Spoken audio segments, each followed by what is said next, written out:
What's up, everybody? True Boxing here. Thank you for coming back to get hit with the truth. So, today's video is the Kiko Martinez versus Josh Warrington 2 breakdown.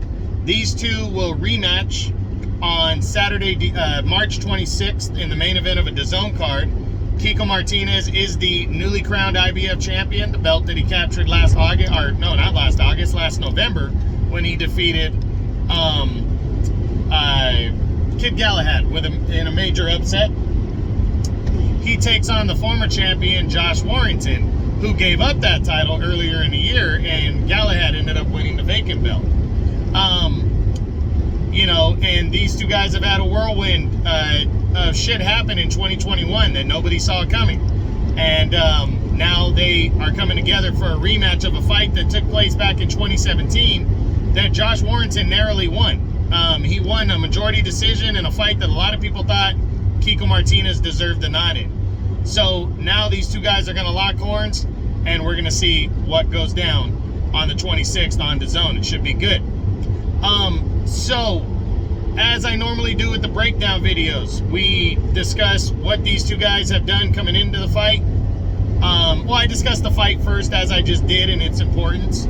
I get into I go individually to each fighter. I start with the champion and then work to the challenger, but I ask the same questions of both guys. You know, and I discuss what they've done rolling into the fight, and then I ask certain questions about the fight and how it's going to break down. That's why I call it a breakdown video.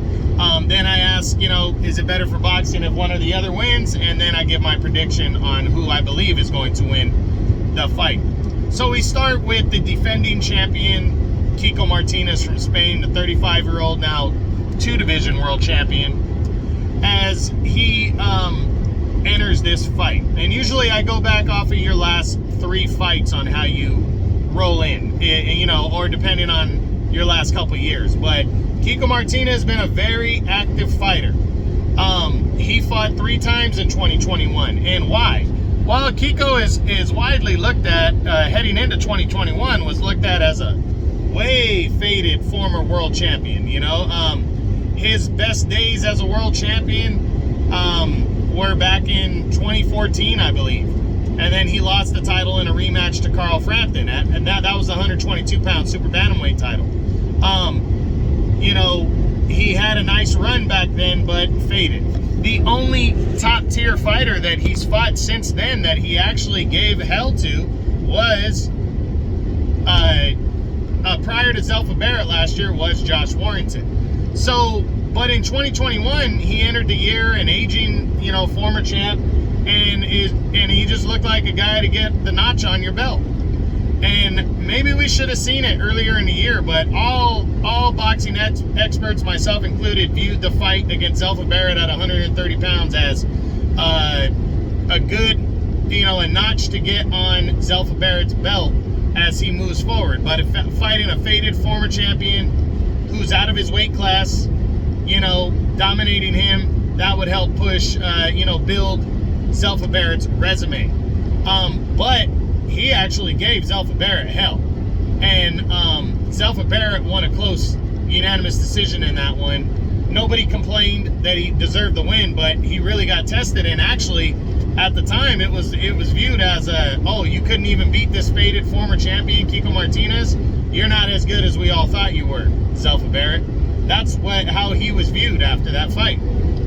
Then he came back after that one and got a win against some nobody, and then he got hand selected to fight Kid Galahad for the IBF Featherweight title, a title shot that he did not deserve. But just like when Gary Russell selected him, you know, and most guys that in Zelfa Barrett, they're trying to get a notch on their belt. Kid Galahad was looking for a big fight. He won the vacant title back in August of last year, the belt that Josh Warrington gave up. And he was just trying to get a quick defense in before the end of the year to continue to build his resume. And he picked the former champ, Kiko Martinez. And for 4 rounds, he was dominating. 4.5 rounds, he was dominating Kiko Martinez. Absolutely dominated him, hurt him early in the fight. And it just looked like he was just teeing off on the former champ and was going to pull off a stoppage win as they entered the second, towards the middle, the second half of the fight. But then Kiko Martinez unloaded an overhand right at the end of the 5th round that just laid Galahad out. Galahad, how he made it to his feet, I do not know, but he did. And then he beat the count because he was saved by the bell. And then his corner should have never let him go out for the 6th round. They did. And Martinez blasted him with another right hand that put him down and out for good. And he captured a championship in his 2nd weight class. So for Martinez, he's rolling into this fight hungry. And obviously, he wants some revenge. Yeah, he wants a nice payday, and fighting Josh Warrington will give him a nice payday. But, you know, he selected a guy that he wanted for some revenge. And I have to, you know, I think Martinez is coming into this one hungry. I hope people aren't viewing this fight as a cakewalk for Josh Warrington. Not whatsoever. I think Kiko Martinez is coming in to give him hell. I think he's going to test to see if Warrington is a shot fighter following that beatdown that he took against Mauricio Lara last February. And I think he's hungry, and I think he's coming to win. So Kiko Martinez definitely should not be overlooked in this fight. I think he's definitely ready to come in and wants to get a victory over Josh Warrington. So we'll see what happens there. Now, his Josh Warrington's opponent. Take 2. Okay, let's start that over. So Kiko Martinez, we start to ask the questions now. What kind of style does Kiko Martinez need to have to win this fight? And to be honest, I think he needs to look at the replay of their first fight. And then he needs to look at what Mauricio Lara did and kind of join those together. Because Mauricio Lara absolutely beat the shit out of Josh Warrington. But here's another thing that Kiko needs to remember. Josh Warrington does not have any power. He is not a knockout fighter. I think the guy's got a career 5 or 6 knockouts on his resume. Unless Kiko walks into something blindly, which Kiko's not that kind of guy. He's a grinder. He's a veteran. He's been there. I don't think Kiko's got to worry about getting knocked out here. You know, and to be honest, Kiko Martinez is not the easiest guy to knock out to begin with. You know? And I really believe that Kiko needs to put the pressure on, but he needs to cut the ring off. Warrington's going to try to move. He's going to try to stick and move, land those punches and those flurries that he lands, and get out of there and try to avoid going toe-to-toe, because he could get caught. At least at first, that's what's going to happen. And I think Martinez needs to try to pile up the points. I think he needs to get in Josh Warrington's chest and go to work on the body. If he can wear down Warrington, so one thing Warrington has not been since, it's been since his last 12-round fight was in June of 2019. So, and in that time frame, he's fought 3 times since June of 2019. This is going to be almost 3 years. In that time frame, he's only fought a combined 11 rounds, Josh Warrington. So, Kiko really needs to go in there and really put the pressure on early, work the body, and, you know, break down Josh Warrington and into the second half of the fight and really test Josh Warrington's mettle. Test his chin, test his mettle, test everything. Kiko Martinez needs to throw the kitchen sink at Josh Warrington if he wants to win this fight.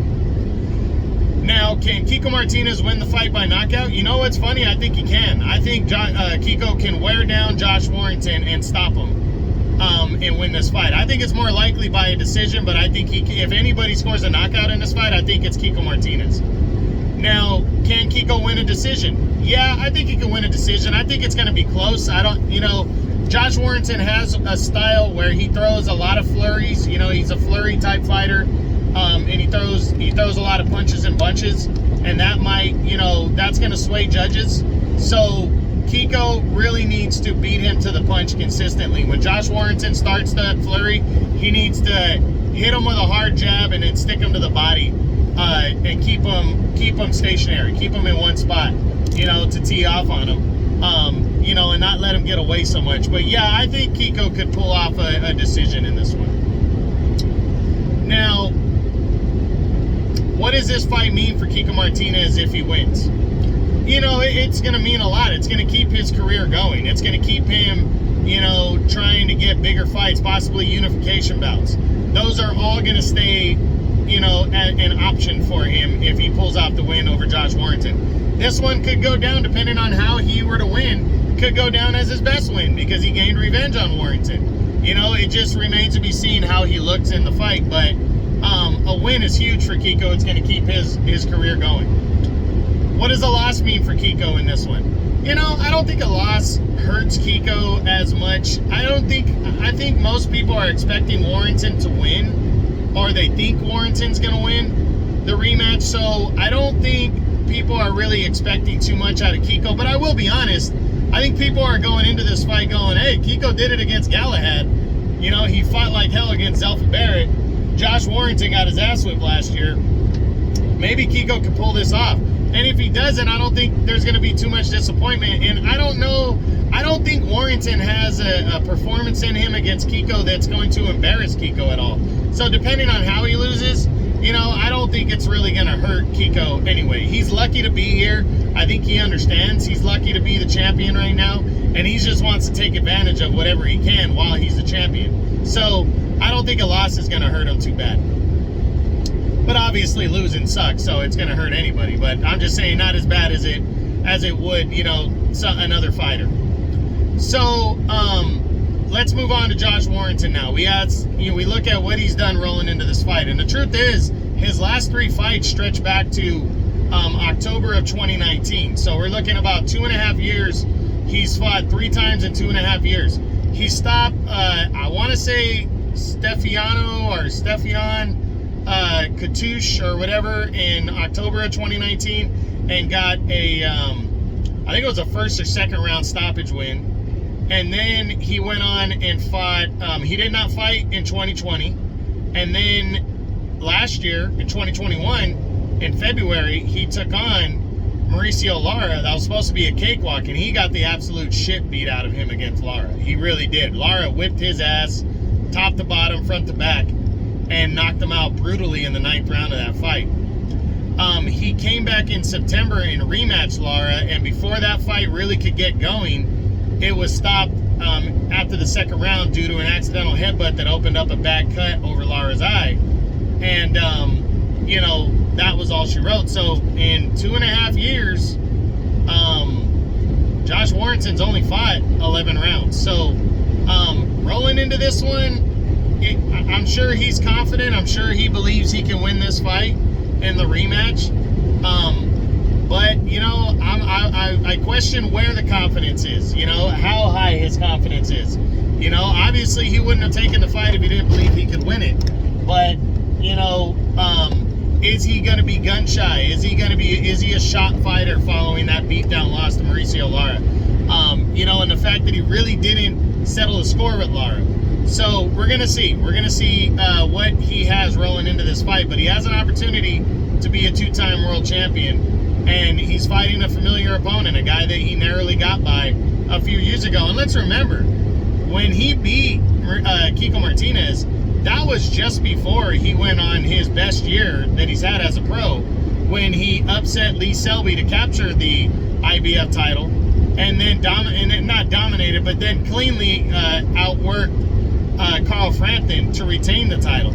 So, you know, Kiko gave him hell when Warrington was technically at his best, you know, right before that. So we're gonna see. This is an interesting matchup 4.5-5 years later. Now, what kind of style does Josh Warrington need to have to win this fight? And the truth is, he does not need to, firstly, he needs to be in great shape. He needs to be ready to go 12 rounds. He's not a hard punching guy, so he shouldn't be trying to go toe to toe and stay stationary. He needs to be moving. He needs to stick and move. I think Warrington, with his speed and his combination punching, I think he can outwork Kiko if he stays away and boxes in this fight. You know, but if he stands there and tries to mix it up, that might be a mistake. That might be exactly what the older fighter wants. So Josh Warrington needs to be smart. He needs to work. He needs to work for a decision in this one because he's not a heavy puncher. So that means he needs to be ready to go 12 hard rounds. And he needs to try to widen the margin from the first fight and leave no doubt. But, you know, hey, a win is a win for Warrington at this time. So, you know, that's really what he needs, is to just make sure he can go 12 rounds. Can Warrington win a knockout? Man, I think the only way Warrington wins a knockout is if Warrington's got to be at his best, and I think he's absolutely got to wear down Kiko Martinez and stop him in the late rounds. You know, I think that's the only way that he could stop Kiko Martinez. So I'm leaning towards the no, that I don't think he can win by knockout, but at the same time, anybody can win by knockout. It just depends on the performance and what happens. So we'll see. Can Warrington win a decision? Yeah, I think he can win a decision. I think he can win a close one. I think he can win a clean, you know, unanimous decision. Just depends on the performance and the style. So yeah, I think he can. What does a win mean right now for Josh Warrington? Well, to be honest, at this point, any kind of win is a big deal to become a two-time world champion. But if Warrington really wants us to believe in him again, like really believe in him, he needs to go out there and have the best performance of his career. And he needs to win by a wide margin. He needs to either stop Kiko Martinez impressively, or he needs to dominate him over 12 rounds if people really want us to believe in Josh Warrington again. That's just my honest opinion. You know, a win means everything. He has to win the fight. Has to win. So it means everything. This is do or die for Warrington. But, you know, winning impressively is what's going to get him close to where he was before. And what does a loss mean for Josh Warrington? And a loss would kill Josh Warrington. That might be the end of his career. If he can't go in there and beat a veteran 35-year-old Kiko Martinez, then he doesn't belong at the top, and his contemplation of retirement after the Lara loss would be valid now. So, you know, a loss really would be devastating to Josh Warrington's career. So, now we ask the two questions. First, is it better for boxing if Kiko Martinez wins or Josh Warrington? And the truth is, I think it's better if Josh Warrington wins. He's a veteran, but guys like Kiko, who are elder fighters, nobody really believes those guys are going to make that much of an impact. You know, he was seen as a gatekeeper, Kiko was, coming in, you know, to the fight with Kid Galahad. So he's really going to be looked at as that, whether he's a champion or not right now. You know, so Josh Warrington, people still hope that that guy can compete at a high level, that the loss to Lara was just an upset, and he's still that good and can fight on a higher level. And fans want that.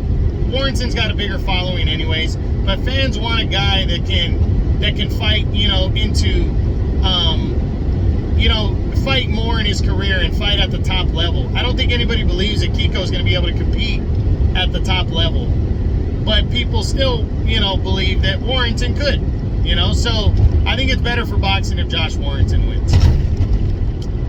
Now, my final question: who do I believe is going to win this fight? My prediction.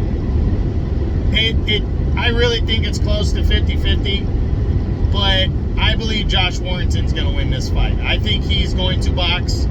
I think he's going to do just enough. I see this fight on the level of like a 115, 113 to 116, 112 type performance. I don't see him dominating Kiko. I'm not saying he can't. I just don't think he's going to dominate him to where he wins like 9 or more rounds. But I definitely think he's going to he's going to deserve the victory. Let's just say that. I do believe Kiko is a very live underdog, even at his age. He showed it against Kid Galahad, and I had way more upside for Kid Galahad going into that fight than I do Josh Warrington going into this one. But the difference is Warrington, I don't believe, is going to be overlooking Kiko Martinez at any point in this fight. He better not, at least. And I think he's going to absolutely take Kiko serious in this fight. But we're also going to see if he's a shot fighter or not following that devastating knockout loss that he suffered against Mauricio Lara last year. So we'll see what happens, but that's what I got, and that's the breakdown video for Kiko Martinez versus Josh Warrington 2 as they rematch for the IBF Featherweight Championship at 126 pounds. I hope you guys enjoyed it. True Boxing, you've been hit with the truth.